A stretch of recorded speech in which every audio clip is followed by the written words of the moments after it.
بسم اللہ الرحمن الرحیم یا بنی اسرائیل اذکروا نعمتی التي انعمت علیکم وأوفوا بعہدی اوف بعہدکم وإیای فارہبون۔ اے آل یعقوب، میرے وہ احسان یاد کرو جو میں نے تم پر کیے تھے، اور اس اقرار کو پورا کرو جو تم نے مجھ سے کیا تھا۔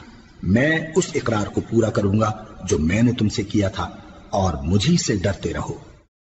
اے بنی اسرائیل، اسرائیل کے معنی ہیں عبداللہ یا بندہ خدا۔ یہ حضرت یعقوب کا لقب تھا جو ان کو اللہ تعالیٰ کی طرف سے عطا ہوا تھا۔ وہ حضرت اسحاق علیہ السلام کے بیٹے اور حضرت ابراہیم علیہ السلام کے پوتے تھے۔ انہی کی نسل کو بنی اسرائیل کہتے ہیں۔ پچھلے 4 رکوعوں میں تمہیدی تقریر تھی جس کا خطاب تمام انسانوں کی طرف عام تھا۔ اب یہاں سے 14ویں رکوع تک مسلسل ایک تقریر اس قوم کو خطاب کرتے ہوئے چلتی ہے جس میں کہیں کہیں عیسائیوں اور مشرکین عرب کی طرف بھی کلام کا رخ پھر گیا ہے، اور موقع موقع سے ان لوگوں کو بھی خطاب کیا گیا ہے جو حضرت محمد صلی اللہ علیہ وسلم کی دعوت پر ایمان لائے تھے۔ اس تقریر کو پڑھتے ہوئے حسب ذیل باتوں کو خاص طور پر پیش نظر رکھنا چاہیے۔ اولاً اس کا منشا یہ ہے کہ پچھلے پیغمبروں کی امت میں جو تھوڑے بہت لوگ ابھی ایسے باقی ہیں جن میں خیر و صلاح کا عنصر موجود ہے، انہیں اس صداقت پر ایمان لانے اور اس کام میں شریک ہونے کی دعوت دی جائے جس کے ساتھ محمد صلی اللہ علیہ وسلم اٹھائے گئے تھے۔ اس لیے ان کو بتایا جا رہا ہے کہ یہ قرآن اور یہ نبی وہی پیغام اور وہی کام لے کر آیا ہے جو اس سے پہلے تمہارے انبیاء اور تمہارے پاس آنے والے صحیفے لائے تھے۔ پہلے یہ چیز تم کو دی گئی تھی تاکہ تم آپ بھی اس پر چلو اور دنیا کو بھی اس کی طرف بلانے اور اس پر چلانے کی کوشش کرو، مگر تم دنیا کی رہنمائی تو کیا کرتے، خود بھی اس ہدایت پر قائم نہ رہے اور بگڑتے چلے گئے۔ تمہاری تاریخ اور تمہاری قوم کی موجودہ اخلاقی و دینی حالت خود تمہارے بگاڑ پر گواہ ہے۔ اب اللہ نے وہی چیز دے کر اپنے ایک بندے کو بھیجا ہے اور وہی خدمت اس کے سپرد کی ہے۔ یہ کوئی بیگانہ اور اجنبی چیز نہیں ہے، تمہاری اپنی چیز ہے، لہذا جانتے بوجھتے حق کی مخالفت نہ کرو بلکہ اسے قبول کر لو۔ جو کام تمہارے کرنے کا تھا مگر تم نے نہ کیا، اسے کرنے کے لیے جو دوسرے لوگ اٹھے ہیں ان کا ساتھ دو۔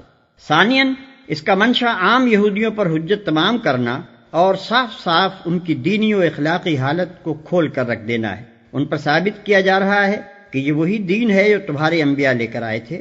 اصول دین میں سے کوئی ایک چیز بھی ایسی نہیں ہے جس میں قرآن کی تعلیم تورات کی تعلیم سے مختلف ہو۔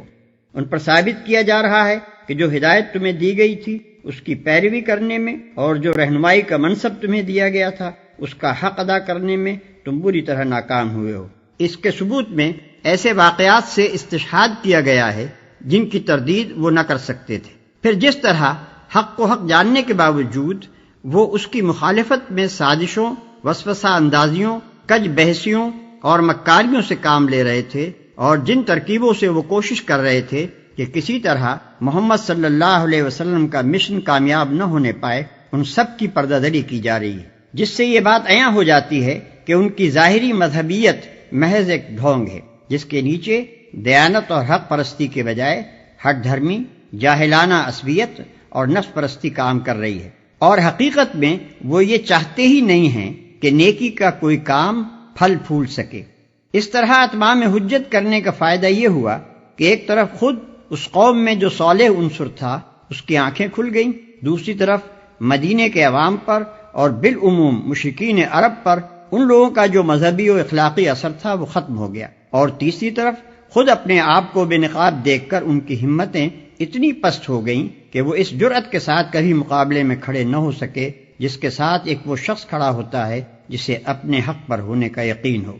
ثالثاً پچھلے 4 رکوعوں میں نوع انسانی کو دعوت عام دیتے ہوئے جو کچھ کہا گیا تھا اسی کے سلسلے میں ایک خاص قوم کی معین مثال لے کر بتایا جا رہا ہے کہ جو قوم خدا کی بھیجی ہوئی ہدایت سے منہ موڑتی ہے اس کا انجام کیا ہوتا ہے۔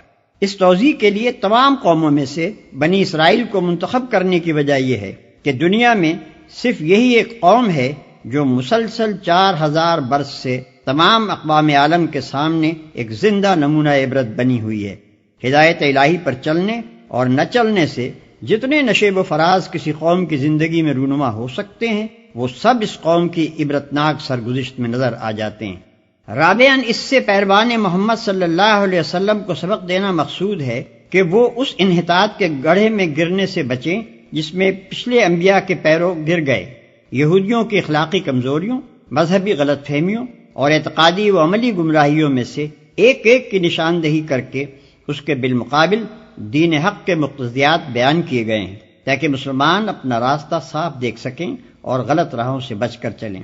اس سلسلے میں یہود و نصارہ پر تنقید کرتے ہوئے قرآن جو کچھ کہتا ہے اس کو پڑھتے وقت مسلمانوں کو نبی صلی اللہ علیہ وسلم کی وہ حدیث یاد رکھنی چاہیے جس میں آپ نے فرمایا ہے کہ تم بھی آخر کار پچھلی امتوں ہی کی روش پر چل کر رہو گے، حتیٰ کہ اگر وہ کسی گوہ کے بل میں گھسے ہیں تو تم بھی اسی میں گھسو گے۔